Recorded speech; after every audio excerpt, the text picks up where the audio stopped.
Hi, welcome to Rain's Physics. Today we're going to talk about wave properties. So the first thing we do when we talk about wave properties is we identify what causes a wave. Anytime you have a disturbance, like a vibration, it'll generate energy, and then that energy is going to travel along the wave. One of the main things we need to know is what a medium is. A medium is this material that the energy can travel through, that wave can travel through. Now, those mechanical waves that need mediums are like sound, vibrations, earthquakes, those types of things. Water waves, those require a medium. But some waves don't require a medium, like electromagnetic waves. Electromagnetic waves can travel through space where there is no medium. So those waves are like light, radio waves, microwaves. So that's how we can get information back from the moon. We can get information back from Mars, from the rover, because it is sending information via electromagnetic waves. However, if you were to shout in space, that wouldn't work because there is no medium. Okay, now let's look at what does that disturbance look like. So I've got this simulation up here where I can do just a single pulse wave, and we'll talk about what a single pulse wave is in just a moment. I'm going to click this in, and you'll notice it causes a disturbance, and then that energy travels through the medium. In this case, the medium is water. So let's see what it looks like for a sinusoidal wave or a periodic wave. So you're going to see that the drops are going to come. It's going to generate several waves, and we've got this motion that we can graph that is periodic. If we were to draw a midline through these waves, you can see that there is some dampening. It's losing energy over time, and so this would technically not be a sinusoidal curve. It would, be the same amount above and below.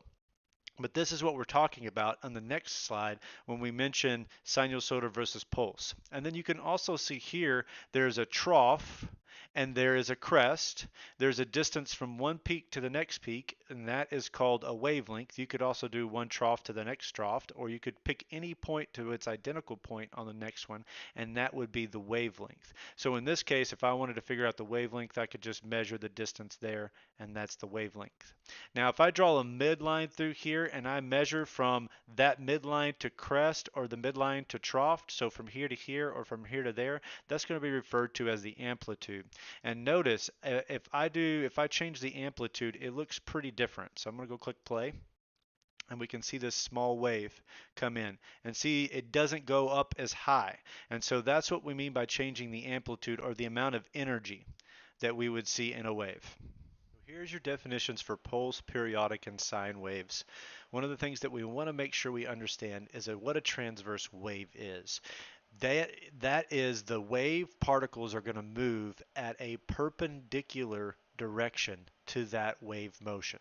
So when we look back at our simulation, we can see that the wave was going up and down, the water wave was going up and down, and the wave was actually moving from left to right, and that causes a perpendicular direction, and that is the definition of a transverse wave. The next thing we want to take a look at is, here is more clearly a graph to show you, or a chart to show you what that wavelength is, the crest and the trough, what they mean. Don't forget the distance from the midline to the top is going to be your amplitude. The displacement from equilibrium, this dotted line, would be equilibrium.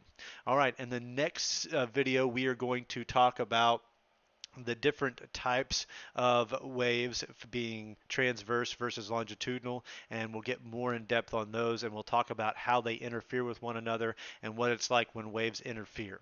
Thank you. Have a great day.